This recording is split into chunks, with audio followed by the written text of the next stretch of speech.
Fala galera, professor José Vitor na área. Vimos na aula passada um pouquinho a respeito da teoria tradicional de ensino e hoje nós vamos ver como se deu a escola nova. Por que o termo escola nova? Escola nova significa uma nova forma de ensinar, uma nova proposta, em que a gente vai começar a valorizar cada vez mais aquilo que o aluno tem de conhecimento, né? E a proposta ela é bem diferente da escola tradicional. Vamos estudar? Vamos para cima? Então vamos lá, vamos para a tela, para a melhor aula da vida dos senhores, né? Escola nova. Com o passar do tempo, viu-se a necessidade de um novo homem, correto? Dessa forma, constatou-se que o modelo de escola deveria mudar para suprir tal necessidade, né? Conforme o tempo foi passando, viu-se a necessidade de alterar a forma de ensinar devido às circunstâncias sociais. A principal mudança seria visualizar o aluno como sendo uma peça importante dentro do processo de ensino. Volta aqui para mim. Então, o que acontece? A escola nova, ela vem com um processo terapêutico. Como assim terapêutico? Nós vamos entender o aluno como um ser que tem sentimentos, como um ser que vem com uma carga de ensino, como um ser que precisa ser cuidado, né? A escola tradicional, ela via o aluno como sendo uma peça que estava ali apenas para entender aquilo que era passado. O nível de conhecimento entre o aluno pequenininho, uma criança, ou um aluno maiorzinho era o mesmo. Equiparava-se em todos os sentidos. Então, a escola nova vem com uma proposta de respeitar a faixa etária, de entender o aluno de acordo com de acordo com aquele momento de vida que ele está passando, correto? Então, vamos voltar para a tela. Vamos voltar para a tela. Próximo slide. A escola precisava ser replanejada, pois o desenvolvimento do capitalismo exigia um cidadão mais ajustado às exigências do novo tipo de sociedade. E aqui, olha só, a psicologia contribuiu trazendo a ideia de que a criança tem um nível de compreensão da realidade diferente do adulto. Na escola tradicional, igual eu falei, o que acontecia? A criança ela era equiparada ao adulto no seu nível de conhecimento, no seu nível de conseguir abstrair aquilo que estava sendo ensinado. A escola nova vem com a proposta de respeitar a faixa etária, de entender que as crianças têm o seu limite, né? Então isso foi um grande avanço que a escola nova trouxe para nós. Vamos voltar para a tela? Vamos voltar para a tela? Isso! Então aqui a gente tem um quadro comparativo, né? Na pedagogia tradicional, o professor é o principal agente do conhecimento. Na renovada, o discente ele tem voz, né? A educação na tradicional ela é igual para todos. Na renovada progressivista, a educação ela considera as diferenças, considera a necessidade de adaptar as atividades, entende que cada aluno é individual, né? Então tem esse olhar mais cuidadoso para o discente, né? Para o nosso aluno. Na tradicional é supervalorizado o intelecto, né? Na renovada progressivista, os sentimentos, né? O momento que o aluno está passando, a questão da afetividade, ela é valorizada na renovada progressivista. E aqui a gente tem também o respeito ao desenvolvimento psicológico, né? O respeito e entendimento que cada aluno tem a sua especificidade, cada aluno tem as suas limitações, cada aluno, de acordo com o seu nível etário, ele vai progredindo, né? Então tem que ser respeitado a questão da faixa etária. Então esses foram ganhos evidentes dentro da renovada progressivista, quando a gente compara com a pedagogia tradicional. Pois bem, vamos para a tela novamente. Próximo slide. Anísio Teixeira. Anísio Teixeira foi um camarada extremamente importante quando o assunto é escola nova, tá? E Anísio Teixeira tem uma frase bem bacana, ó. Só existirá democracia no Brasil, no dia em que se montar no país a máquina que prepara as democracias. Essa máquina é a escola pública. Anísio Teixeira, volta para mim. Anísio Teixeira é um camarada que começou a propagar e disseminar a ideia de uma escola voltada para todos, ou seja, a universalização do saber. Na tradicional, era restrita para algumas pessoas que tinham condições. Na proposta de Anísio Teixeira, ele coloca uma escola pública, uma escola de qualidade, uma escola laica, uma escola que pudesse ir de encontro a todos aqueles que tivessem necessidade dela. Então ele inicia esse processo de universalização do ensino, né? Então Anísio Teixeira é uma figura extremamente importante. Vamos voltar para a tela.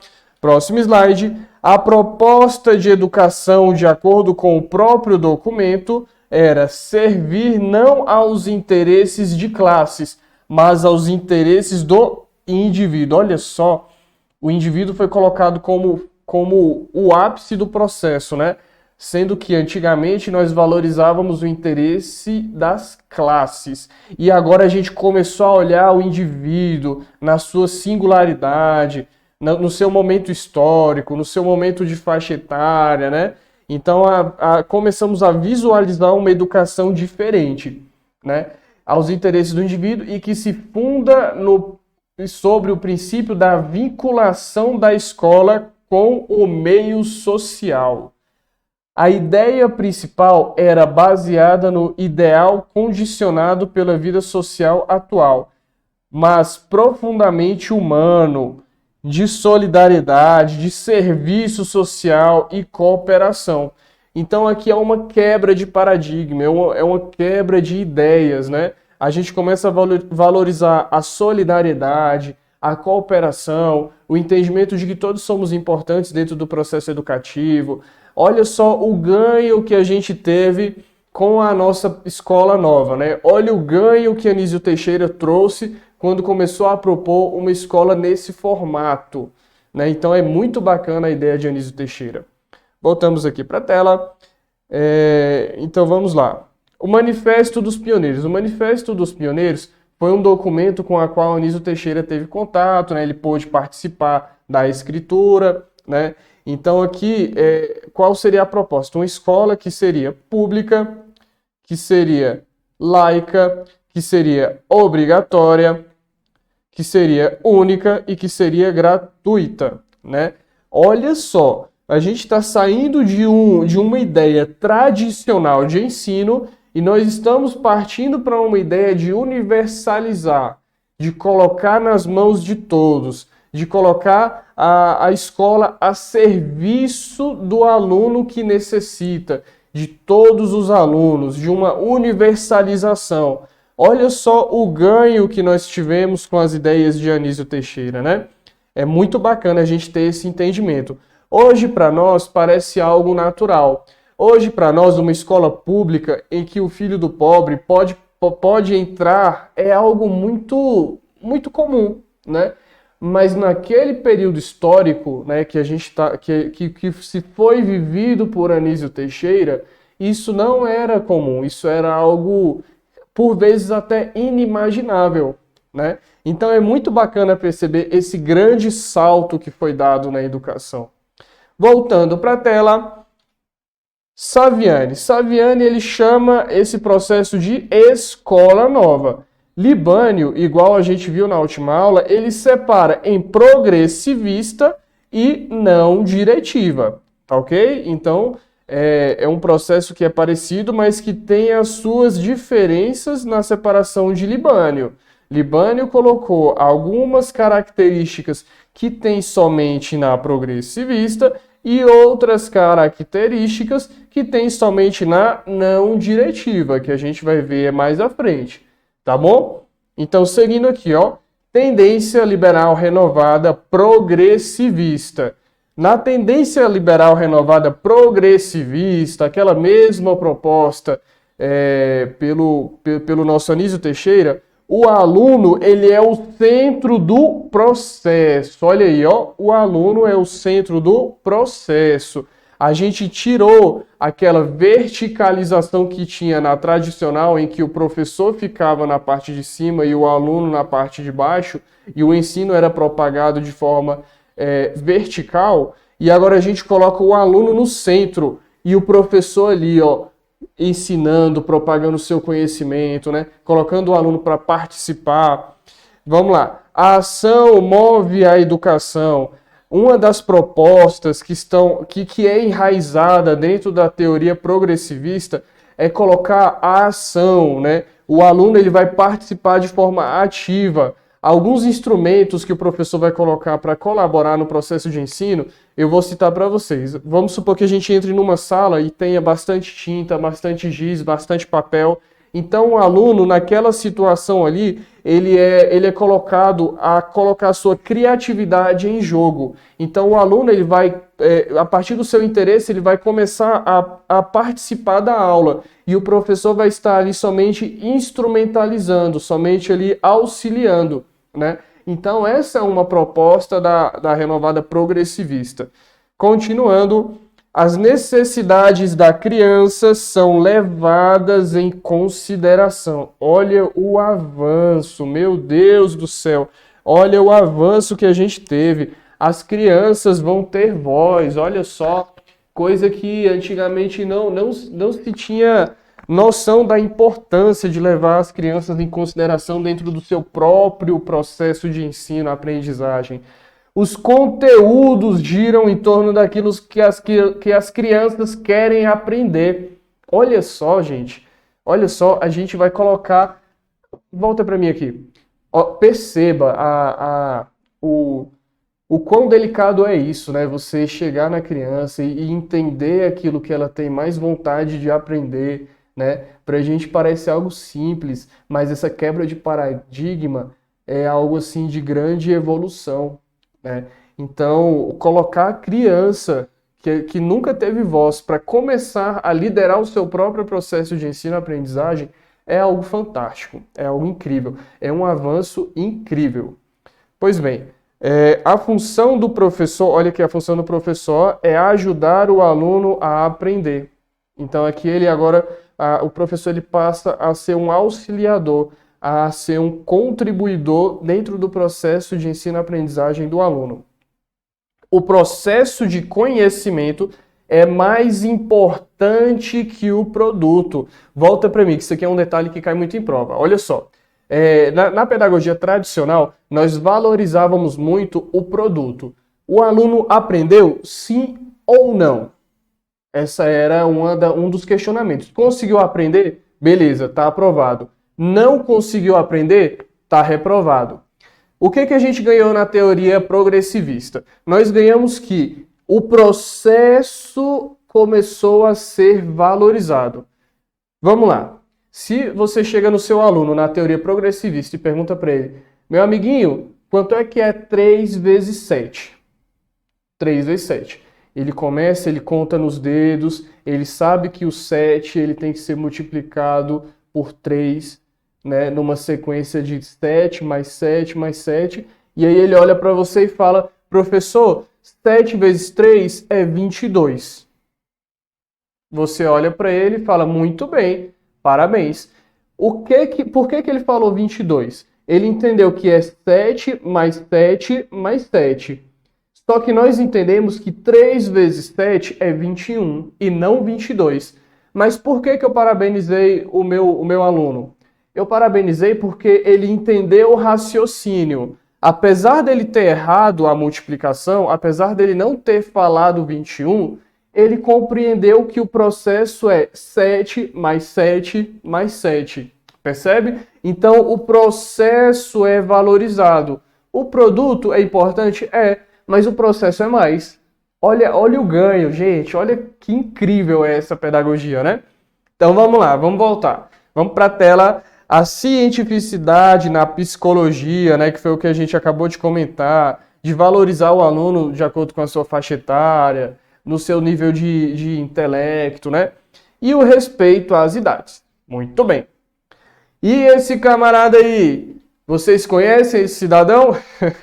Esse senhor? Esse senhor é extremamente importante dentro da tendência progressivista. Esse cara aqui é um gênio, uma pessoa que veio para agregar muito no contexto educacional. Vamos voltar aqui para ele, deem uma olhadinha e eu vou falar algumas das características antes de falar o nome. Olha lá, ele viveu no interior dos Estados Unidos numa família protestante, né? Sua família possuía o hábito de atribuir pequenas tarefas às crianças, né? Então aqui, ó, pequenas tarefas. Não precisa anotar não, tá? Isso aqui é o contexto que ele foi criado, hein? Olha lá. Pequenas tarefas às crianças. A democracia era vista como um modo de vida, né? Da cooperação. E aí ele tem uma frase bem bacana, ó.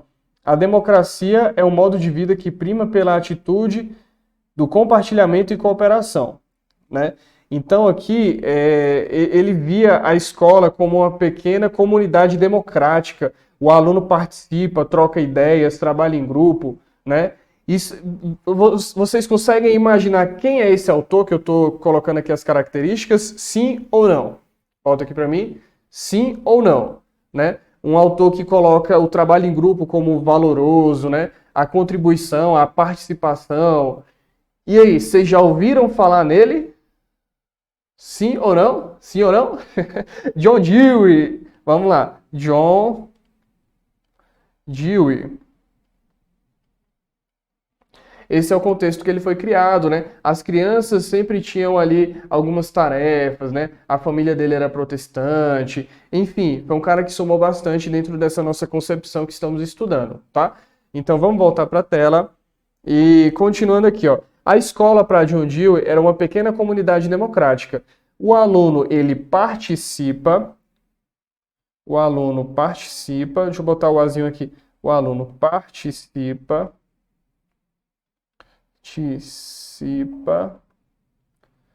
O aluno participa, ele troca ideias,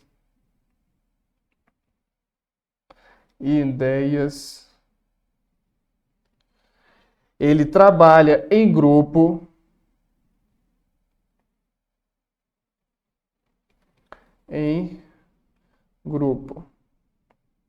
Olha só que magnífico, olha só a função do aluno, ó, né? A escola, ela é uma pequena comunidade democrática. O ensino, ele é a partir de problemas, ele leva o aluno a pensar, né? Então, essas foram algumas das ideias colocadas pelo nosso querido John Dewey, né? Seguindo aqui, passando para o próximo slide. E aqui a gente vai ter algumas características da escola renovada progressivista. O papel da escola é adequar as necessidades individuais ao meio social, devendo se organizar para retratar o quanto possível a vida, né? Então aqui a gente já vai levar em consideração as necessidades do aluno, né, do nosso estudante, em relação às características do meio social. Em relação aos conteúdos de ensino, ó, é dado maior valor aos processos mentais do que ao produto de ensino, que foi o que a gente já conversou há pouco, né? Do 3x7. Método de ensino, aprender fazendo. Esse método de ensino aqui, ele é bastante importante porque o aluno ele começa a sair daquela perspectiva do professor que ensina e do aluno que aprende. Agora o aluno ele é agente transformador da sua realidade. Ele mesmo vai conseguir, a partir do momento que é disponibilizado os materiais para ele, aprender realizando, aprender fazendo. Tá ok? Então vamos lá. Se valoriza os processos de descoberta e de experimentos. Relacionamento professor-aluno. Seu papel é auxiliar o desenvolvimento livre e espontâneo da criança. Olha só, livre e espontâneo da criança. A intervenção é para auxiliar no desenvolvimento do raciocínio.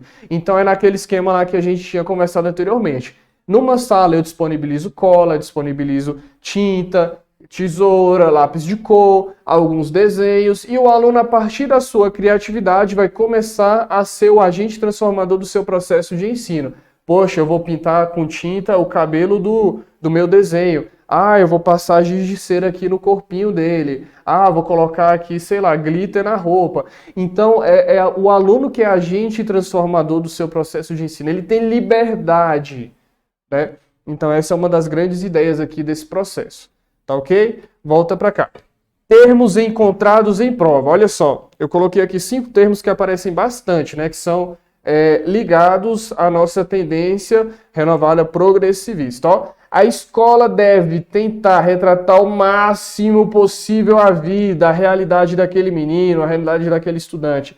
O método de solução de problemas, pesquisa, experimentação, desafios cognitivos. Olha aí, ó, aparece bastante, beleza? Bastante. Aprender descobrindo, né? Aprender sozinho ali, sendo um agente transformador. Aprender a aprender. Olha que bacana esse termo. É muito corriqueiro em provas de concurso, né? Valorização do processo de aquisição do saber. Valoriza-se muito mais o processo do que o produto, né? Então, esses termos eles aparecem constantemente em provas de concurso das carreiras educacionais. Então, volta para mim. Então é isso, olha. Aqui a gente fez um apanhado geral daquilo que é proposto por John Dewey, daquilo que Anísio Teixeira trouxe também nos seus documentos, né, do Manifesto dos Pioneiros. Então, assim, é uma pedagogia que ela veio para quebrar aquilo que a tradicional tinha como valoroso, que era o professor como o grande centro do processo, o professor como o grande agente transformador, e colocar a criança, colocar o adolescente, colocar o estudante como um todo, como participante fundamental desse mesmo processo, respeitando a sua individualidade, colocando também o respeito ao seu nível cognitivo relacionado à idade, né, coisa que na tradicional não tinha. As crianças na tradicional eram equiparadas aos adultos no seu nível de conhecimento, né? Então veio para quebrar isso, né? Veio para quebrar. Anísio Teixeira trazendo a escola como sendo uma possibilidade de convívio público, de qualidade, laico, né? Para todos. Então os ganhos que a gente teve a partir desse momento histórico foram inúmeros, né? E que assim continue, né? Que a nossa escola continue sendo pública para todos e de um acesso de qualidade. Então é isso, galera. Espero que vocês tenham gostado bastante dessa aula. Na próxima aula vamos trabalhar com a não diretiva. A não diretiva, ela é naquela mesma subdivisão lá de Libânio, né? Que colocou a progressivista e a não diretiva. E na visão de Saviani, as duas seriam uma, que é aquela pedagogia nova, né? Então, Saviani, pedagogia nova, Libânio, pedagogia progressivista e pedagogia não diretiva. Tá ok? Então é isso aí, vamos para cima que vai dar certo. Vamos todos gabaritar. Tamo junto!